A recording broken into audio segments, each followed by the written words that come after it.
Hello everyone and welcome back to Fableheim and the Legend of Keepers. Anchanchu resumes his journey through the third banner, where the legendary Quetzalcoatl has been leading the line.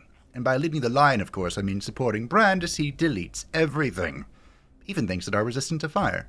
It's been a grand old time. Today, hopefully, we'll be finishing off the third banner, and look who finally decided to join us. Abaddon returns. Because he was off doing something for a very long time that I totally don't remember at all, even though I recorded it yesterday. I've been sleeping for like 7 or 8 hours, which is, the quote-unquote healthy amount, and then I recorded my first episode in like 2 weeks, and then I slept for 12 hours. Coincidence? I think not. I'm still getting over COVID, so please excuse any congestion, coughing, and or other things. I'll try to limit it so I don't kill your ears. But, yeah, we're going to finish off this banner and have a grand old time. We're starting off today with a veteran encounter that will reward us with a monster. Not that we need one. Unhoplite is going to go to sleep because he's dying, as skeletons do. What are we going to put in the front room to supplement his doom? Probably Chad, right? Let's put Chad in the front room. Whoops, nope, that's the wrong button. Boom. The back room here is pretty secure. I mean, Kael'thas, Brand, and Quetzalcoatl kind of just destroy whatever makes it through. So let's go see if they can continue that tradition. Would you like the good news or the bad news? That was a trick question. I'm going to give you both. The good news... Actually, let's start with the bad news. The bad news is that this entire team is doing ice damage. Well, the Valkyrie's doing air damage, but we don't care. And, that's really bad for our second room, but the good news is it's really good for our first room. So, yeah. Let's start off with some fire damage, sure. Also, this layout doesn't really let us make use of the skeletal scientist, so he's not joining us in this first room. And apparently the Hellbringer can resist the trap. That's right. I remembered. Leading the line is the enemy Sage, who is going to punch Kel'Thuzad, who has a tremendous amount of ice resistance, so that's nice.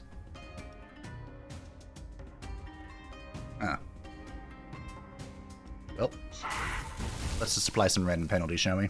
Is that Poison Body? Ah, okay. We also have the Hellbringer, who resisted the first trap and is going to deal ice damage to the back, which is where we placed Minna, who is actually quite resilient against ice, but the Valkyrie here... Nope.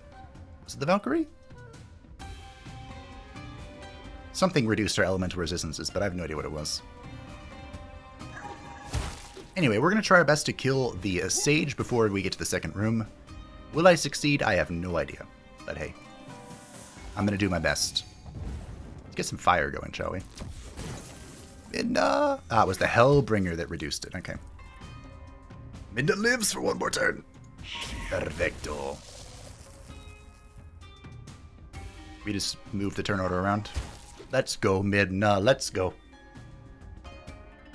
Did you just skip your turn?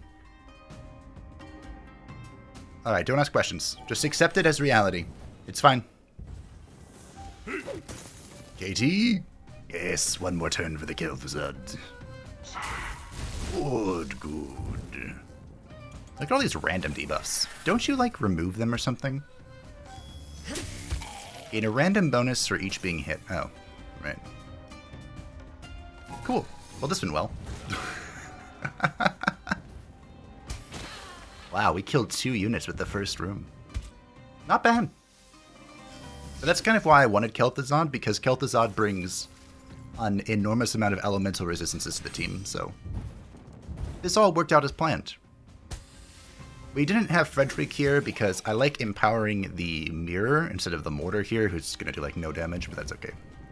Because as you can see, she has 12 stacks of burn.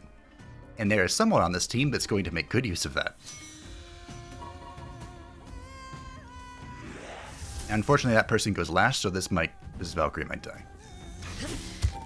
She might just be dead. Yep, okay.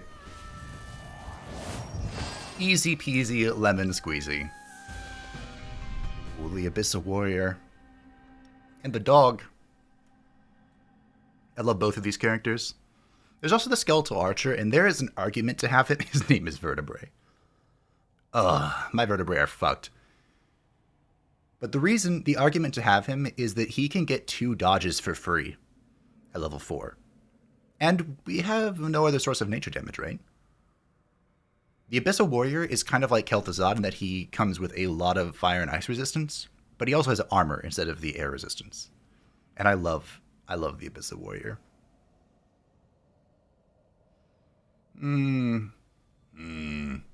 He can also work with Brand's shenanigans, but not quite as well, because his burn application is a conditional. I think we're going to take this... I do like the puppy. We'll take the puppy. Puppy and Chad kind of have the same mechanism. On Hoplites full. And of course, the puppy's name is not Ogre.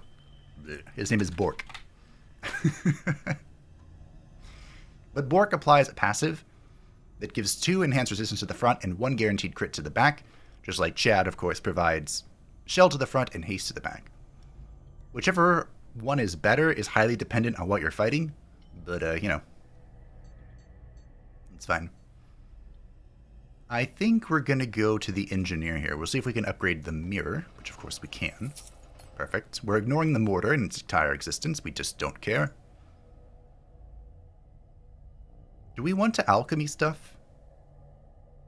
We have a lot of blood. You are invited to a work lunch with your employees. They are chanting your name when your turn to pay for everyone comes. What will you pay for? Drinks. We have a lot of blood. Good, drinking blood. Yes, that makes sense. That's YOLO again, I guess. 2 of your employees have been caught red-handed brawling like 2 elves for a hairbrush. Will you be tough and suspend them for 5 weeks or threaten them with a pay cut to be sure it will not happen again?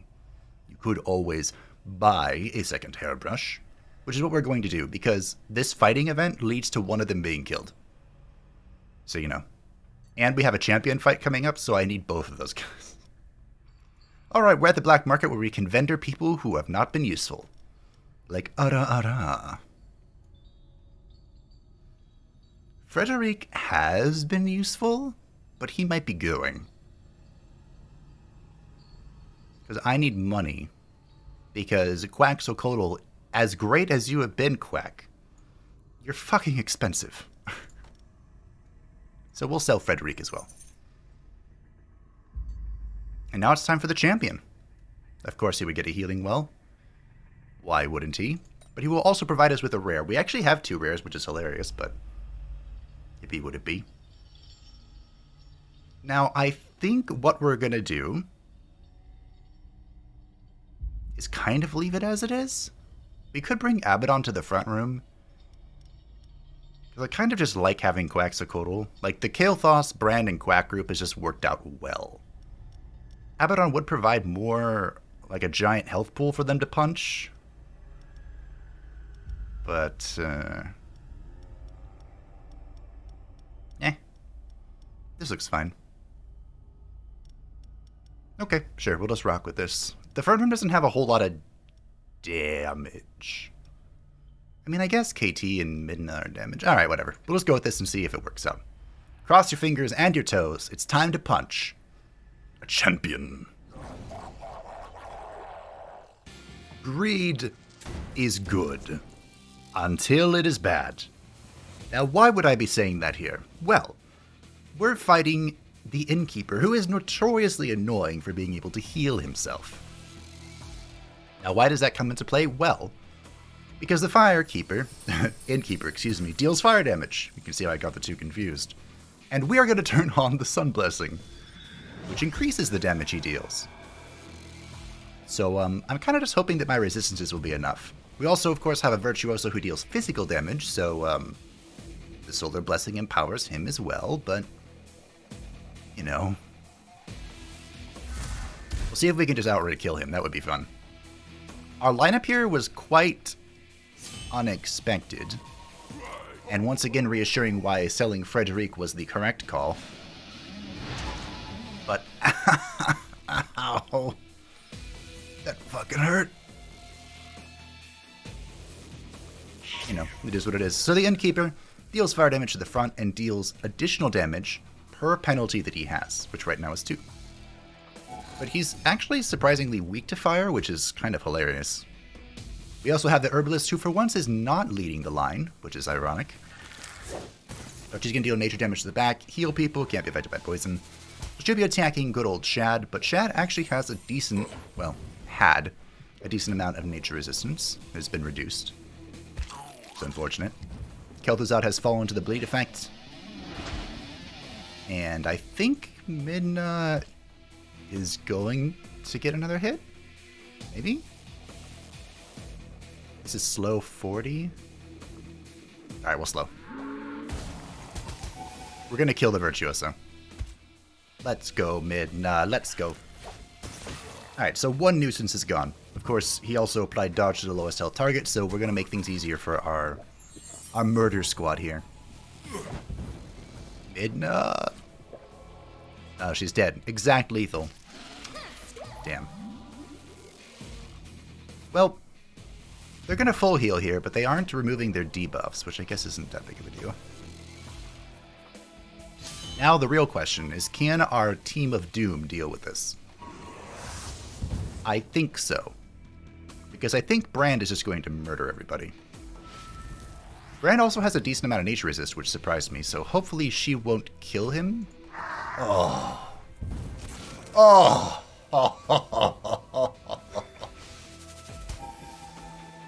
Well done, Brand. Well done. Yeah, I ain't scared. I ain't scared of no ghost. Worst case, Quaxaquotl was going to come back to life, so, you know. Oh, hey, the Infernal Guardian again. This one's level 3. Is there a world in which I pick up this one, name it Abaddon, and then sell the level 2 version? There might be. We also have the Obsidian Dagger once again. I do think this is one of the best relics for the Shaman, but of course we aren't using the Lunar Blessing, which is part of what makes it the best relic for the Shaman. So, you know, there's that. And Juboko. Juboko is actually one of my favorite rares in the entire game, because he's like the only morale one I've really seen. But we aren't doing morale stuff, so I guess we'll take another Abaddon. And see. Where are you? Better Abaddon. No spaces allowed. Alright, we'll throw this guy in the garrison just so he doesn't accidentally take up any like events that we come across by accident. At the trainer, I would be remiss if I did not upgrade Quaxaquotl to level 4. I pretty much have to. And of course, we'll go Brand, level 4, and Cake D, level 3. Perfect. It all worked out. We're down to 5 gold, so we're kind of sort of broke. But let's see what Quaxaquotl has acquired. A lot of damage. Wow. And his passive has changed that if the Solar Blessing is active, when Quetzalcoatl dies, he heals to 75% of his max life instead of 50. Well, isn't that nifty? But done. We could plunder or we could seminar. I think this increases our power, right? The monstrous resource manager feels that your employees are at the end of their rope. As such, she's suggesting you different activities to stimulate them. Our weakness is armor, right? Like, we have Chad and Unhoplite. I mean, this okay? Maybe we go with resistances, because we have a lot of resistance weaknesses. Alright, let's do that. It's only plus 20, though. Fine, we'll do it. Hello, collectors. Here's some blood. We saw them last time. Oh, I made a mistake. Is there someone we can sacrifice to the dark gods? There is. Alright, what are the chances that we find a black market in math? 10 weeks. Less than ideal, I think.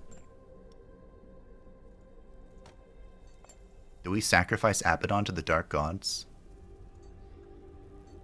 Let's just YOLO. The brewer Behind Strangle Stout, the world-famous beer with a delicate aroma of stagnant slime is looking for hero tears to make a whole new blend.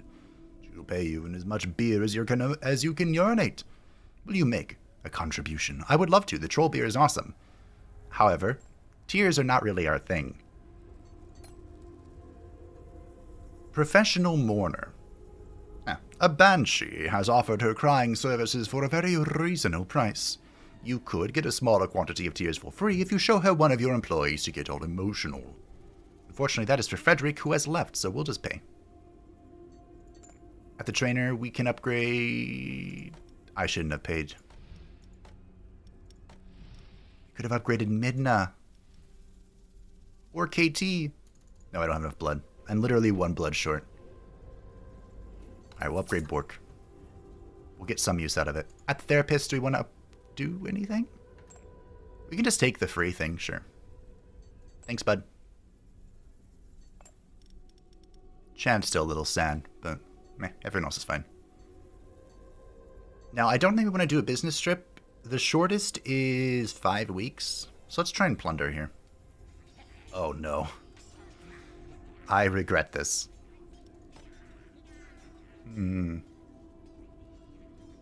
Tiredness for all monsters. 30% chance to find... Alright, we're just going to pillage Redneck Village because it's only a 3-week thing. Your volunteers have organized a dance party involving several bonfires and a few happy murders. They have emerged unscathed. Good, good. Well, there's a black market here. Nice. I think we YOLO for our 5th artifact, ladies and gentlemen. We're going to put Better Abaddon... Whoops. Better Abaddon in room 2, just in case. I probably won't use him. But hey, we have a new sacrificial pawn in the front line. Great. Let's go see if he dies a horrible, painful death. I had a particularly hard time deciding who to put up front for this. In the first room. The second room was really easy. But part of that's because we have this annoying sod here in the back. The enchanter, Merlin. Bastard. Who's going to move everyone around here. Like this. This actually worked out quite well. Unhoplite being in the front means he's going to protect the other two. Which isn't bad. Not bad at all. Unfortunately, we aren't going to have any ricochet effects from Kel'Thuzad, which kind of sucks. And this guy has ice resistance. So let's just apply some random effects, shall we? Negative debuff, it's fine. We have the enchanter that we saw earlier. He's just going to attack everyone with nature damage. Owie. The shaman, the shit shaman, as I like to call her, is going to deal fire damage to everybody, which is not great for Unhoplite here. Wow. Yeah, this is not great. I thought about putting Abaddon in here because the Templar and the Enchanter both have fire weakness, but the Shaman has fire, like an insane amount of fire resistance. So, and that's the position that Abaddon attacks. So, you know, there's that. Yeah, this room is not going well. I think we got some bounty here. And activating the Fire Blessing, which we're going to be doing before the next room, will only empower the Shaman, so we should be fine. Maybe. The Shaman who's not going to do a whole lot of damage this second room. The second room is kind of where I put all my beans. Eggs? Chickens. Chicken eggs. I don't remember the idiom. Hey, Chad gets a second turn. Great. I'm just going to slow everyone. We got the Hypnotic Bumblebee. Although I think it's going to fade before we reach the next monster, so great. I never explained the Templar, did I? She's just going to hit us with air damage. Kind of sucks. And everyone full heals, because of course they do. Nature weakness is unimportant. Nah, we'll slow him. Oh, Merlin heals 50% of the damage he deals. Thankfully, he doesn't deal too much. He is weak to air. Fire weakness could be cute, but he's already kind of weak to fire, so... You know. Although it would have lined up with the trap better, I think. Yoink. Alright, Quaxocoatl is up here tanking because he has 70% air resistance right now. So that's nifty. I could try and kill Merlin with Kael'thas, but we have a plan. You know? And we need to stick to the plan. The plan of dealing an obscene amount of damage with spontaneous combustion. Oh. It never gets old. Never. And now she's going to deal 0 fire damage. Oh, 15. Wow. Great. I like how everyone on the team has the exact same amount of fire resist. She has 70% fire resistance, but do you think I care about that? No, I do not.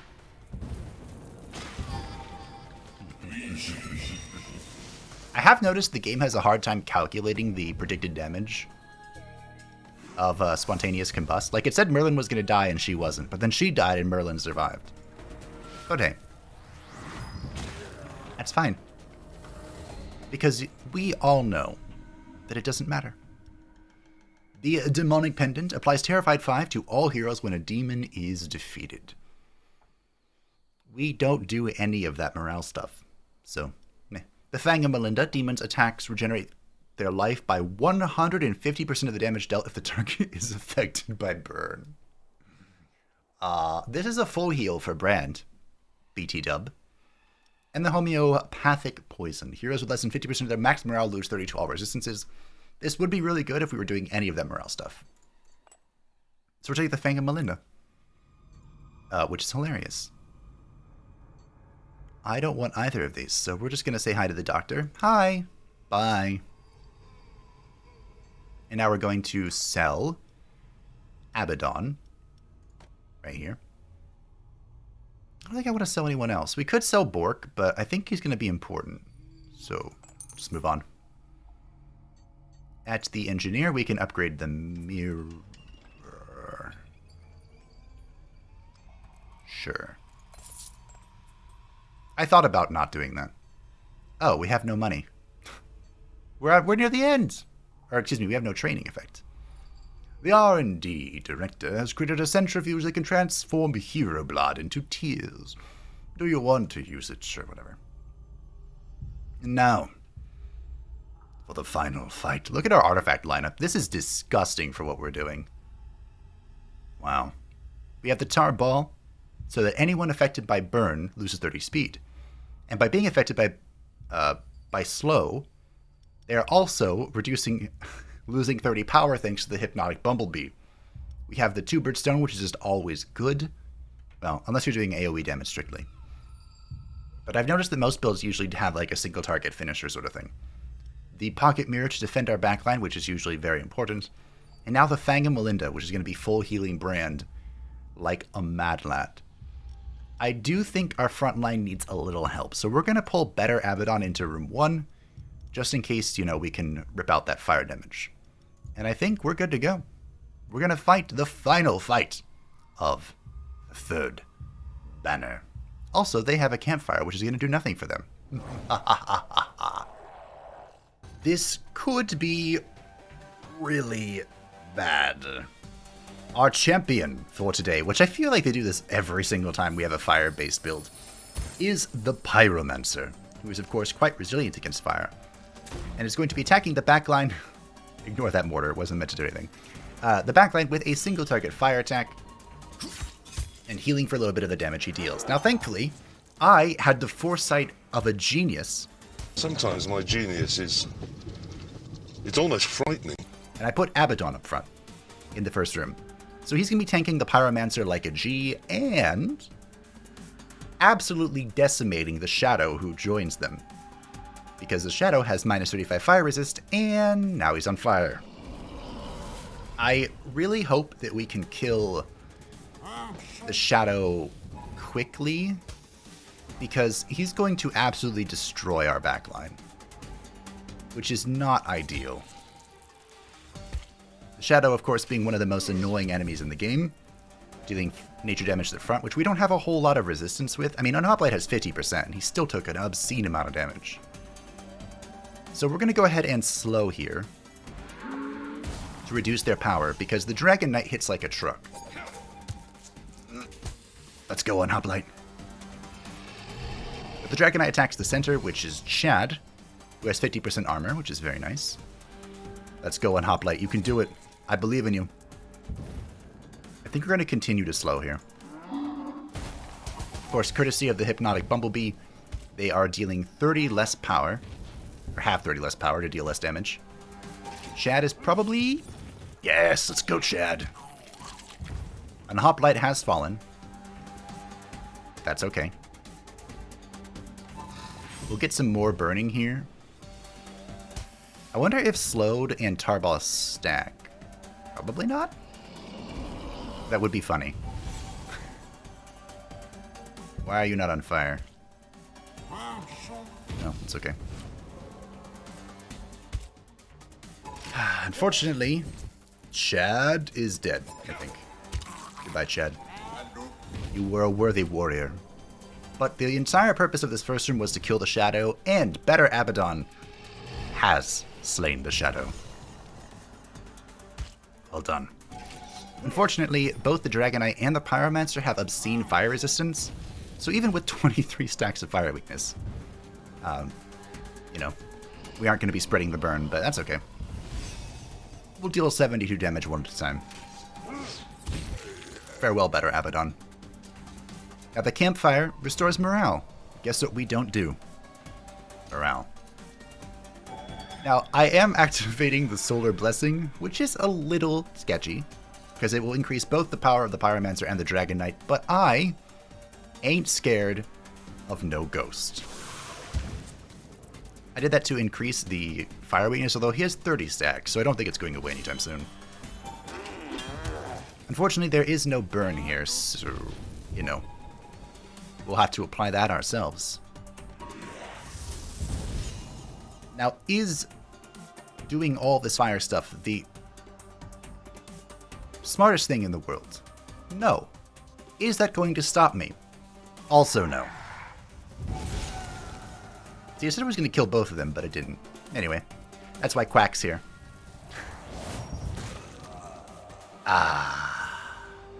The communications department did a great job. The Fellowship of Mages has heard of our Quetzalcoatl and has promised a good deal of money to the one who would take its head. Go meet these adventurers in the jungle. We'll give you a trap that will push back your assailants with a cruelty that should open up your appetite. I do love being cruel. Already? I heard that humans were tougher than that. That humans were tougher than that. I can perceive new smells. Is it like seeing or smelling colors? Through. And we have unlocked the Quetzalcoatl. Well done. For Banner 4, which we will begin next time. What was this trap they were talking about? Is this it? The Snake Cannon? 30 physical damage to the back, applies bleeding 3, blood gathered at the end of the dungeon if a hero is killed in this room, increased by 200%. Wow. That probably isn't happening. Also, we have this guy. This guy is so weird. Wait a minute. It's saying the reward is to unlock him, but didn't we see this guy earlier? It looks like we're doing a Lunar Blessing thing next run. If a blessing is active once, all combatants have taken their action, replaces it with the opposite. What? Oh! This is for this guy. Oh. This is going to be a weird one. But anyway, let's continue increasing our defenses when we activate a blessing, because that's very important. I don't know if you noticed, but I kind of ignored the fact that blessings also empower enemies, and this further enables us to ignore it. Which is my favorite thing to do. Mechanics? Pfft, don't care. That is it for today. Thank you all for joining me in our conquest of the third banner. Next time, we're going to have a weird run in the fourth banner where we want to swap back and forth between the blessings as much as possible. I suppose there's an argument to get this, but we can't actually get there, so we're just going to keep going down this tree. Thank you for watching. I hope that you enjoyed. Thank you. Special thank you to the patrons and channel members who continue to support the channel. I greatly appreciate you. And if anyone would like to stay up to date with anything happening on the channel, feel free to join the Discord description down below. And I will see you next time for whatever the heck we're doing with this thing. Bye!